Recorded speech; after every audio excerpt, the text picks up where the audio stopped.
జీసిడియం ప్రేమా స్వరం, దైవ కృపా స్వరం, ఇది ఆత్మీయ స్వరం,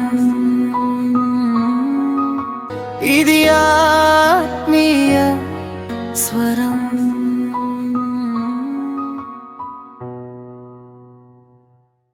ప్రభునందు ప్రియమైనటువంటి స్నేహితులారా, మీకందరికీ ప్రభు అయిన యేసు క్రీస్తు నామమున శుభాలు తెలియజేస్తున్నా. మరొక దినం మీతో మాట్లాడడానికి దేవుడు నాకు అనుగ్రహించిన సమయం, జీసీడీఎం వారు సమర్పించే ఈ అద్భుతమైన ఆత్మీయ కార్యక్రమం దైవ కృపా స్వరానికి స్వాగతం పలుకుతున్నా. ప్రియులారా, దేవుడు మనందరం దీవించును గాక. ఈ దినమున యేసు క్రీస్తును గూర్చిన దైవత్వాన్ని ఇంకా విపులంగా మనం మాట్లాడుకుందాం. ఒక చిన్న ప్రార్థన చేద్దాం.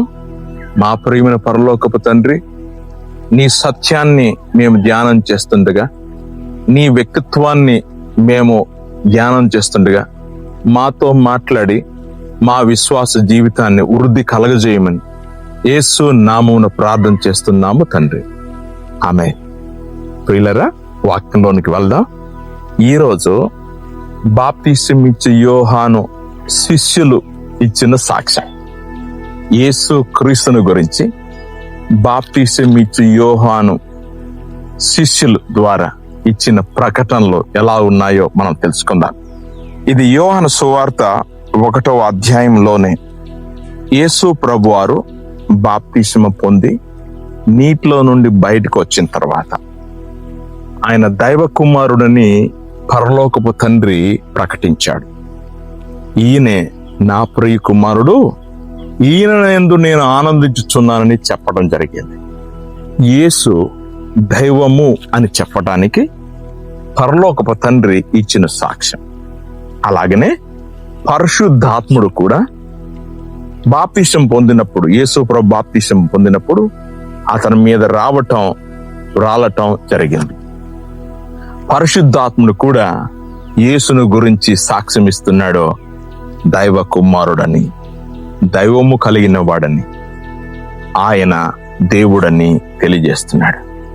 ఇప్పుడు బాప్తిసం ఇచ్చే యోహాను శిష్యులు వారు యేసు క్రీస్తును ఏ విధంగా సాక్ష్యములు పలుకుతున్నారో చూద్దాం.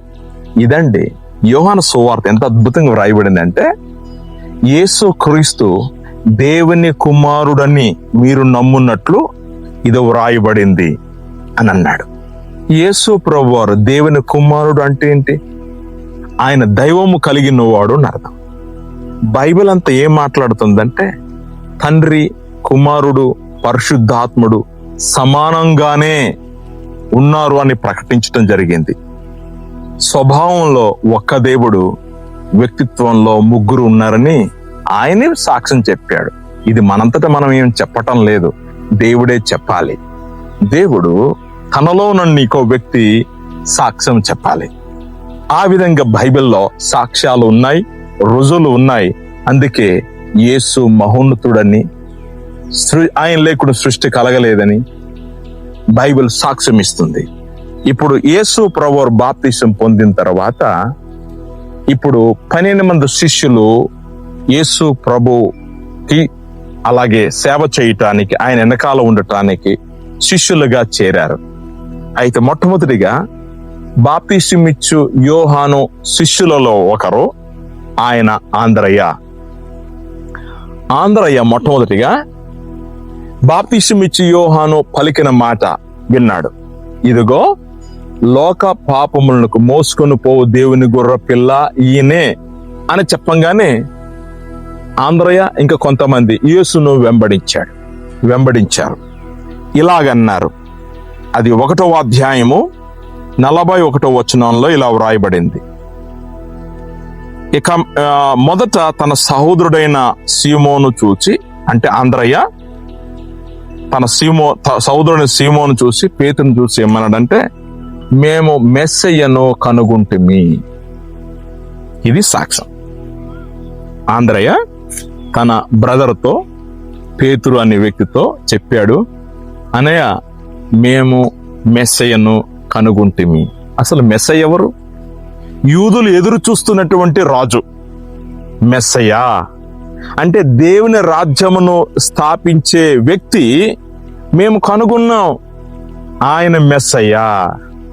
మెస్సయ్య అనే పదం ఇది హిబ్రూ పదం, అంటే రాజు, భూలోకాన్ని పరిపాలించే రాజు మాత్రం కాదు, ఆయన సర్వ ప్రపంచాన్ని విశ్వమంతటికి కూడా రారాజు అని అర్థం. ఇంకా నెరవేర్చబడలేదు, ఫ్యూచర్ ఇది నెరవేర్చబడుతుంది కనుక ఆయన మెస్సయ్య అంటే రాజు. అందుకే క్రీస్తు అంటే రాజు, యేసు అంటే రక్షకుడు, క్రీస్తు అంటే రాజు, పాపము నుండి రక్షించే రారాజు అని అర్థం. అయితే ఆంద్రయ్య యేసును గురించి సాక్ష్యం ఇచ్చాడు, మెస్సయ్య. ఇప్పుడు ఆంద్రయ్య ఫిలిప్పును పరిచయం చేస్తాడు, యేసు ప్రభు దగ్గర తీసుకుని వస్తాడు. ఇప్పుడు ఫిలిప్పు ఏమంటాడంటే యేసు క్రీస్తు గురించి, అది 45 వచనంలో నతనీయులతో మాట్లాడుతున్నప్పుడు, ఫిలిప్పు నతనీయులను కనుగొని ధర్మశాస్త్రములో మోసేయు ప్రవక్తలను ఎవని గురించి వ్రాసిరో ఆయనను కనుగొంటిమి. ఇది ఎలా కనుగొంటాం? యేసు దైవం కలిగిన వాడు, యేసే పాపములను క్షమించేవాడు, యేసే ప్రపంచానికి రాజు అని మనం ఎలా తెలుసుకుంటామంటే లేఖనం అండి, వాక్యం అండి, ప్రవచనం అండి, ధర్మశాస్త్రం అండి. ఇవన్నీ సాక్ష్యాలు లేకుండా మనం కనుగొనలేమండి. మనం యేసు ప్రభు నమ్ముకున్నాము, యేసుక్రీస్తు దేవుడని మనం ఎలా నమ్ముతున్నామంటే వాక్యమేనండి ఆధారం. వాక్యం లేకుండా మనం గుడ్డిగా మాట్లాడలేం. కనుక ప్రతి వ్యక్తి చేతిలో బైబిల్ ఉండి వారంతటా వారు చదువుకోవాలి, నేర్చుకోవాలి, అనుభవించాలి వ్యక్తిగతంగా. అందుకే వ్యక్తిగత రక్షణ అనుభవం అనేది ఉండాలి. అందుకే ఇక్కడ యేసు ఎవరు అంటే, యేసును గురించి ధర్మశాస్త్రంలో వ్రాయబడింది. అది మోసేయు చెప్పాడు, ప్రవక్తలను గురించి మాట్లాడారు. ఆయన ఏమన్నాడంటే, ఆయన ఎవరో తెలుసా? యోసేపు కుమారుడైన నజరేయుడగు యేసు. నజరేతు అనే ఊరిలో నివసించినటువంటి ఆ యేసు, ఆయనకు బిరుదు రావటం జరిగింది, నజరేయుడైన యేసు. కనుక ప్రవక్తలలో, కీర్తన గ్రంథాలలో ఎవరి గురించి అయితే వ్రాయబడిందో ఆయనను కనుగొన్నారు. తర్వాత ఇప్పుడు నతనీయులు ఇచ్చిన సాక్ష్యం. ముందుగా మనం ఆంధ్ర ఇచ్చిన సాక్ష్యం చూసాము, ఇప్పుడు నతనీయులు ఇచ్చిన ఫిలిప్పు ఇచ్చిన సాక్ష్యం చూసాము.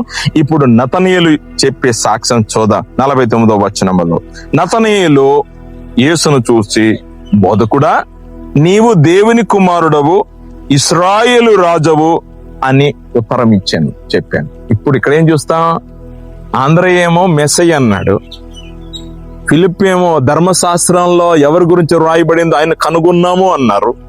ఇప్పుడు నతనీయులేమో ఆయన బోధకుడు అంటున్నాడు. అవును, యేసు పరలోక సంబంధమైన విషయాలు బోధించేవాడు, అలాగే ఇశ్రాయేలుకు రాజు, అలాగే దేవుని కుమారుడని సాక్ష్యం ఇచ్చాడు. ఇప్పుడు యేసు ప్రభువారు యోహాను సువార్తలో 14వ అధ్యాయంలో ఏమని మాట్లాడేసి 7వ వచనంలో, నేనే మార్గమును సత్యమును జీవమును అన్నాడు. నా ద్వారా తప్ప ఎవరు కూడా తండ్రి యొద్దకు రాలేరు అని చెప్పాడు. అంటే ఏంటి? యేసు ఎవరు? ఆయన దైవ పురుషుడు, ఆయన పరిశుద్ధుడు, ఆయన న్యాయవంతుడు. ఆయన లేకుండా సృష్టి కలగలేదని యోహాను మాట్లాడుతున్నాడు. అందుకే ఆయన లేకుండా పాపక్షమాపణ లేదని సాక్ష్యం ఇస్తున్నారు. కనుక ఇవన్నీ క్రోడీకరిస్తున్నప్పుడు యేసు ప్రభువారు దైవము కలిగిన వాడు. అందుకే ఆయన మరణాన్ని గెలిచాడు. అందుకే పాపాన్ని ఆయన భరించగలుగుతాడు. అధికారాలు ఆయనకున్నాయి. నా ప్రియమైన సోదరులారా, నీకున్నటువంటి బలహీనత, నిన్ను బంధించి ఆ శోధనలు, ఆ శాపములు, ఆ పాప భారములు యేసు ద్వారా మాత్రమే అది తొలగించబడుతుంది. కనుక యేసే నిజమైన రక్షకుడు, యేసే నిజమైన పాపల్లో విమోచకుడు. ఆయన విశ్వసించండి, ఆయన ద్వారా సమాధానం పొందండి. దేవుడు మిమ్మల్ని దీవించింది గాక. చిన్న ప్రార్థన చేద్దామా? కృపగలిగిన దేవుని నీకు వందనాలు చెల్లిస్తున్నాం. నీ కుమారుడు యేసు క్రీస్తు ద్వారా మాత్రమే మాకు విమోచన ఉన్నదని, దైవ కుమారుడు విధేయత కలిగి ధర్మశాస్త్రమును ఆయన నెరవేర్చాలని నీ వాక్యం తెలియజేస్తున్నది. యేసే మెస్సయ్య, యేసే పాత నిబంధనల్లో ఆయన గురించి వ్రాయబడింది. అలాగే యేసే దేవుని కుమారుడు, యేసే మానవ కుమారుడు, యేసే ఇశ్రాయేలు రాజు అని బాప్తిస్మము ద్వారా ప్రత్యక్షత జరిగింది. ప్రత్యక్షమైన వాడ నీకు వందనాలు చెల్లిస్తున్నా. మీ అభిషేకము వాక్యం వింటున్న వారి మీద ఉంచమని యేసు నామమున ప్రార్థన చేస్తున్నాము తండ్రి, ఆమేన్. దేవుడు మనందరూ దీవించును గాక.